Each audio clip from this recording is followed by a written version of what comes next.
Française, Français, le général de Gaulle est mort. Le lundi 9 novembre 1970, Charles de Gaulle décède dans sa résidence de Colombey-les-Deux-Églises, à quelques jours de son 80e anniversaire et tandis qu'il rédigeait ses mémoires d'espoir. Le général, qui ne souhaitait pas d'obsèques nationales, est enterré le 12 novembre en toute intimité.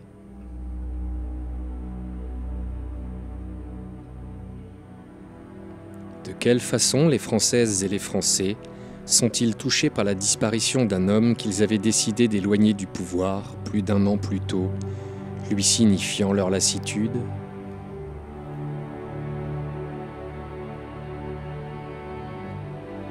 Les réponses à ces questions se trouvent dans plusieurs cartons gris, fermés par un ruban et conservés précieusement dans les caves de la Fondation Charles de Gaulle. Imprégnés d'une vieille odeur de papier, des milliers de lettres de condoléances, de cartes illustrées, de poèmes, de dessins d'enfants, tous adressés à Yvonne de Gaulle, restée seule à Colombey-les-Deux-Églises, reposent là et témoignent à jamais.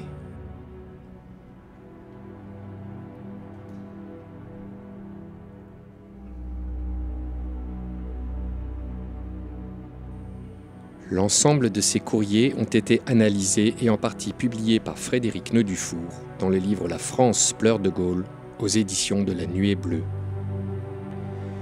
Retrouvez-nous pour une série de 10 épisodes avec la collaboration de Radio Judaïka Strasbourg et le soutien de la région Grand Est.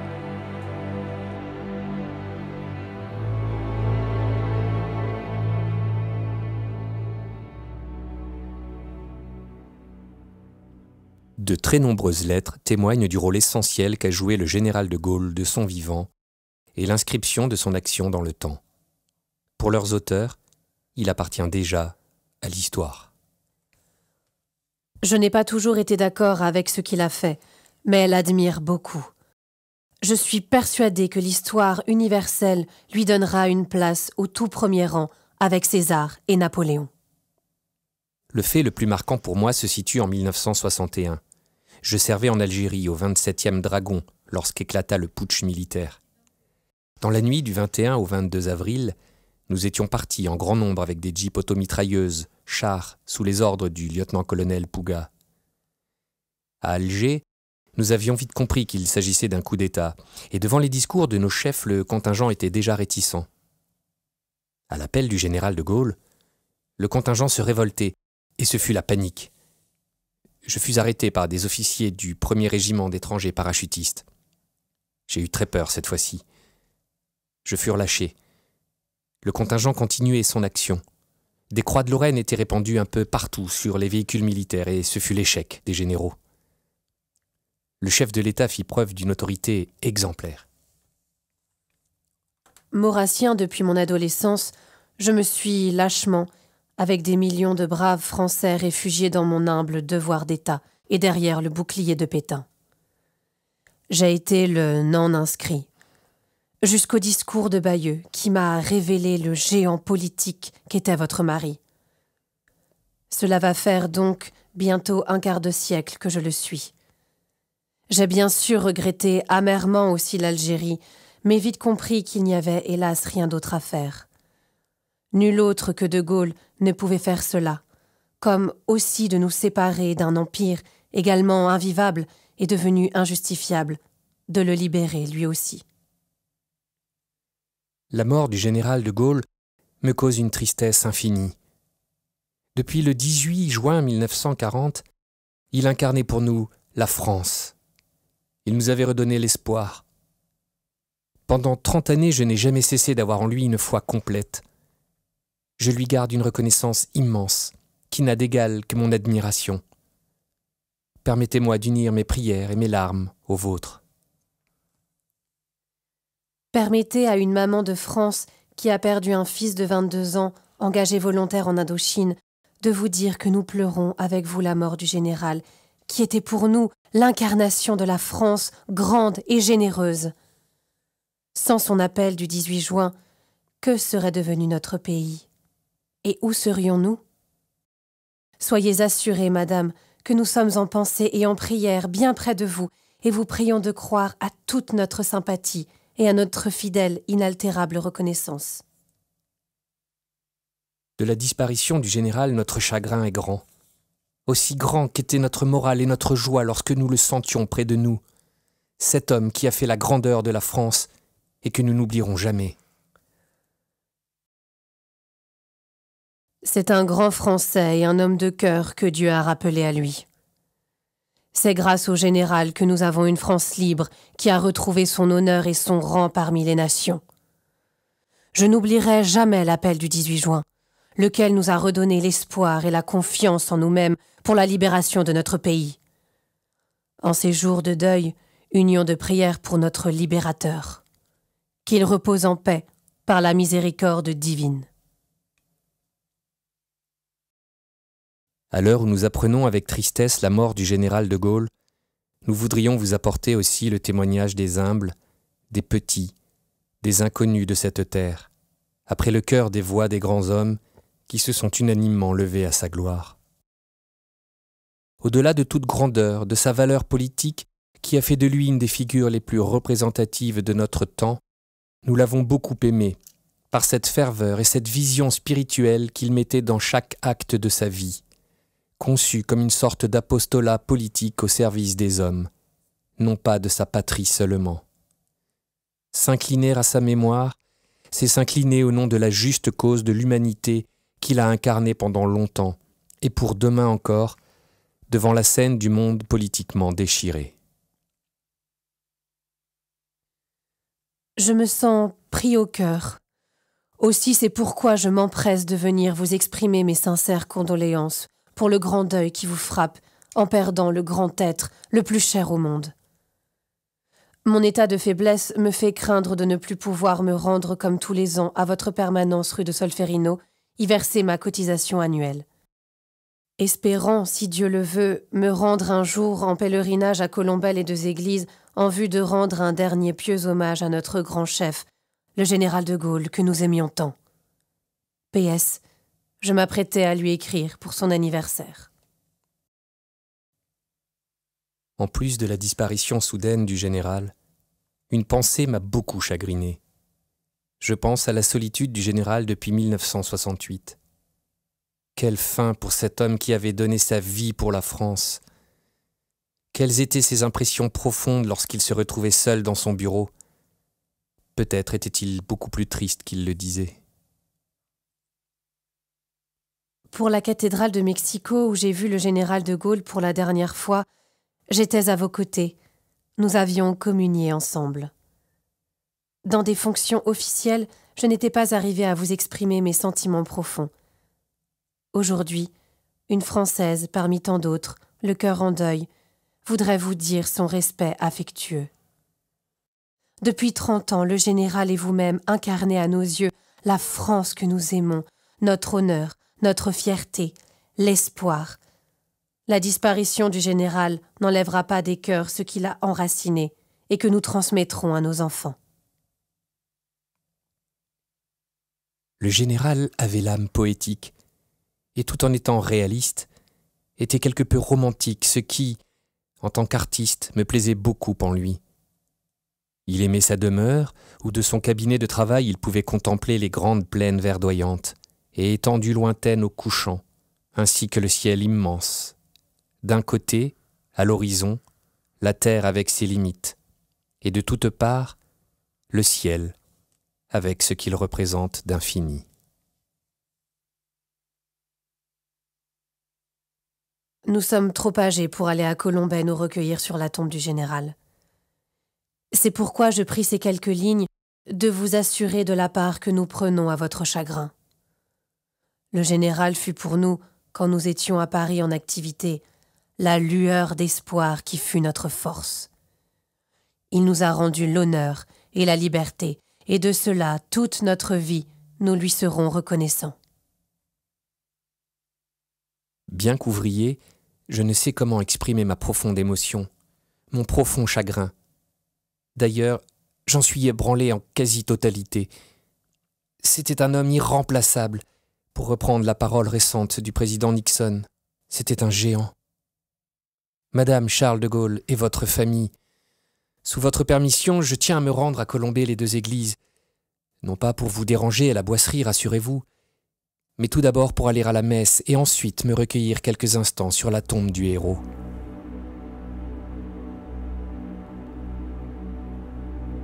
Des fidèles gaullistes, forces françaises libres, témoignent aussi. Le marxiste-léniniste que je suis s'incline respectueusement sur les très simples obsèques d'un très grand Français, dont le dévouement d'une intégrité totale et d'un exemplaire désintéressement à une certaine idée de la France écrase et accable tous ceux qui se sont servis de son nom, de son épopée et de son œuvre dans leur cupide course aux honneurs et aux profits. Compagnon de la Libé, apprend la mort de Gaulle au fond de la pampa du Venezuela. Avant même que le gouvernement ne donne l'ordre de mettre en berne le drapeau, la maîtresse d'école en prit l'initiative. J'ai été, madame, un de ses premiers fidèles en tant qu'engagé des forces françaises libres en novembre 1940. C'est pourquoi, moi et ma femme, étions présents le 12 novembre à Colombey. J'ai estimé qu'ayant répondu à son premier appel du 18 juin, il était normal que je réponde aussi à son dernier appel. Charles de Gaulle est profondément marqué par son éducation, par les valeurs familiales, le catholicisme légitimiste, le goût des études et du service de l'État. Très tôt, son père, Henri de Gaulle, lui fait découvrir les œuvres de Maurice Barrès, Henri Bergson et Charles Péguy. Jeanne de Gaulle est davantage passionnée de politique. Dès la première page des Mémoires de guerre, Charles de Gaulle rend hommage à sa mère, admirée, qui portait à la patrie une passion intransigeante à l'égal de sa piété religieuse, a-t-il écrit. Les lettres comportent de nombreux témoignages imprégnés d'une profonde piété, à l'image de l'époque et tout comme celle du couple de Gaulle. De toutes parts, on m'a dit ce matin qu'un homme comme le général de Gaulle ne devrait pas mourir. C'est hélas la loi de Dieu, ce Dieu devant lequel il se trouve maintenant et qui lui accordera, j'en suis persuadé, la paix. De Gaulle est le type de laïc chrétien à la fois dans la valeur de sa vie privée et dans cet esprit de service, de don total de soi-même qui l'a poussé à un degré héroïque au service non seulement de la France, mais de Dieu. Cela me paraît être de l'ordre des choses qui peuvent être considérées comme relevant d'une certaine sainteté. Mon mari et moi sommes âgés de 73 ans et souffrons du cœur, ce qui nous oblige seulement à de petits déplacements, sinon nous aurions été à Colombey. Le général fera partie des âmes pour qui nous prions tous les soirs. Et le 22, jour de son anniversaire, nous avons demandé et obtenu une messe pour lui à 11h.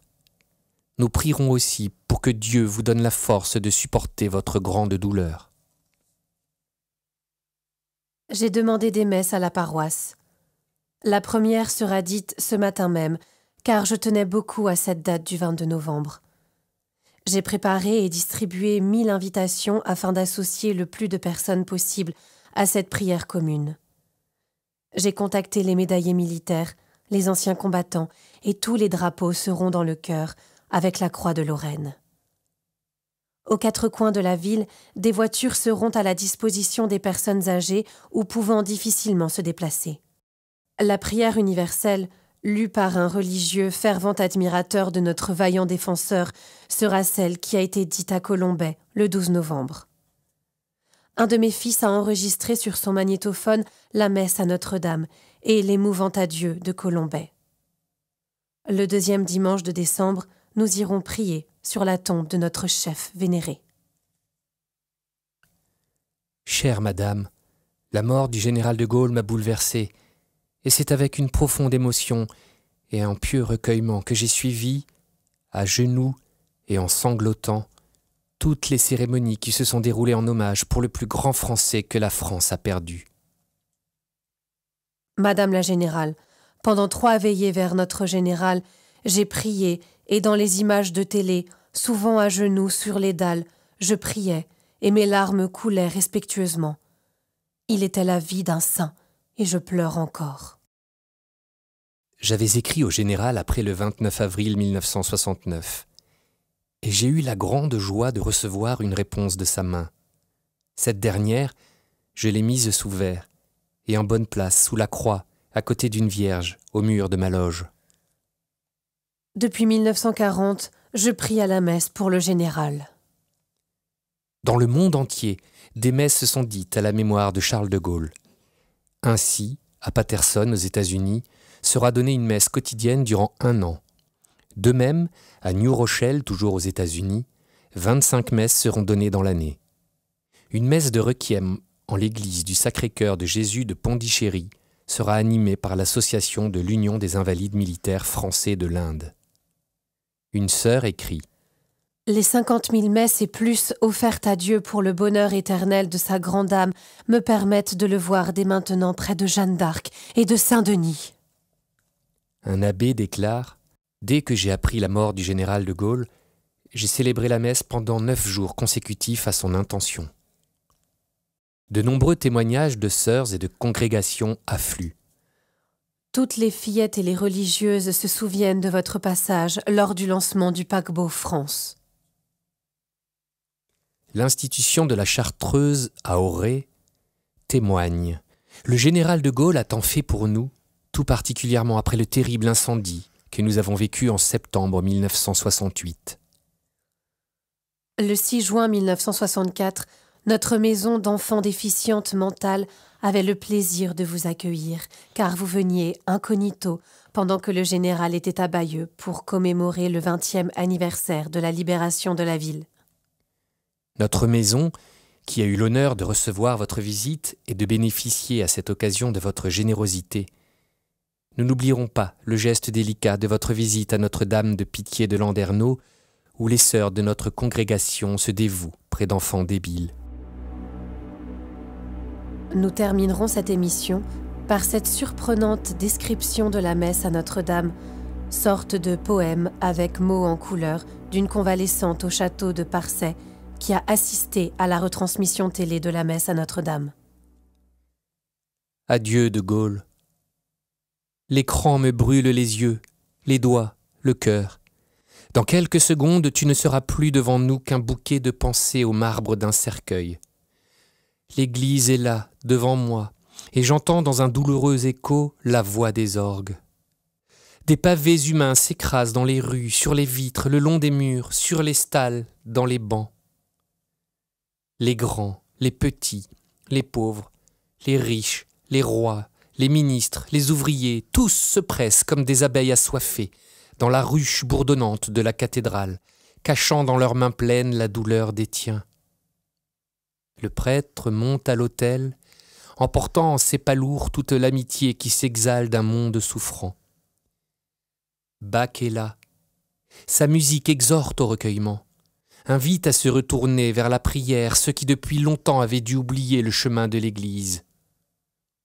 La souffrance perce de son dard aigu et douloureux le cœur de tes compagnons de combat. Le cardinal Marty revêt les ornements violets. Il n'y a plus de cardinal, seul reste un homme qui tant de fois avait bu l'eau claire de ton regard. Le peuple entame le requiem, un frisson d'angoisse parcourt les voûtes. Notre-Dame de Paris n'est plus qu'une mutilée, une femme comme les autres qui hurle sa souffrance à travers d'autres femmes. L'homélie glisse comme un baume sur le visage creusé de cet homme si simple, si confiant, lui qui a tant aimé la France. Le Kyrie s'étale comme une pluie d'amour, dont les gouttelettes cristallines réconfortent les cœurs déchirés et tombent sans bruit dans l'épi de leurs tourments. Entends-tu, toi qui resteras toujours parmi nous ce que l'on dit de toi, qui nous a tant servi? Ah, si tu les voyais tous, ces pauvres soldats qui ont combattu à tes côtés, dont tu as serré les mains, ceux dont tu as écouté la plainte, ceux dont tu as retiré le fer des plaies béantes. Ils sont là, tous, vivants et morts, te crient merci. Mais pourquoi n'as-tu pas voulu qu'ils déploient leur manteau d'apparat?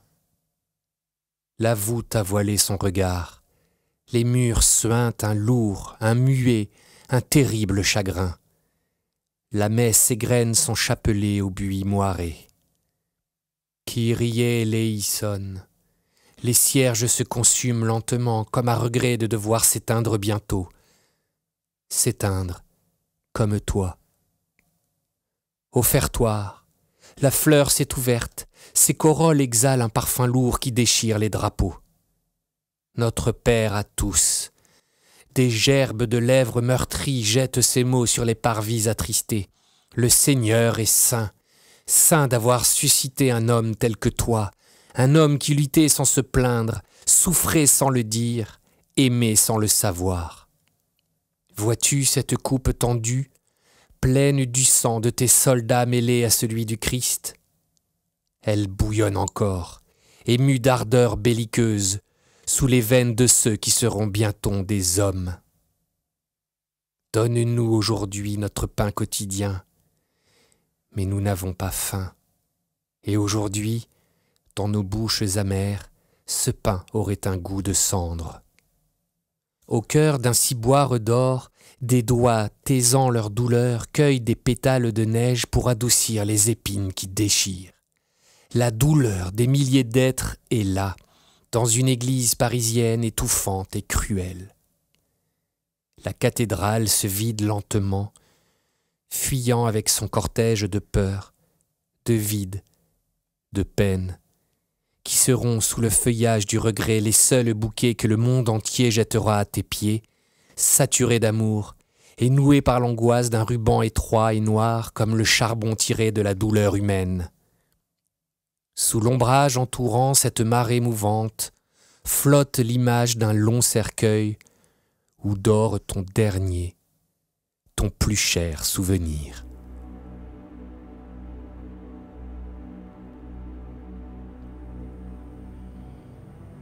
Vous venez d'écouter La France pleure de Gaulle. Une série radiophonique de 10 épisodes, inspirée des lettres de condoléances reçues par Yvonne de Gaulle à la mort du général en novembre 1970. Une série d'émissions enregistrées dans les studios de Radio Judaïka Strasbourg et réalisée grâce au soutien de la région Grand Est. Nous tenons à remercier Frédéric Naudufour et les éditions de La Nuée Bleue, la Fondation de Gaulle ainsi que Sibylle Zach-Tréguer. À la technique, Lucas Bringou, Christopher Vac et Michael Lefebvre, avec les voix de Morgane Georges et Lionel Courteau.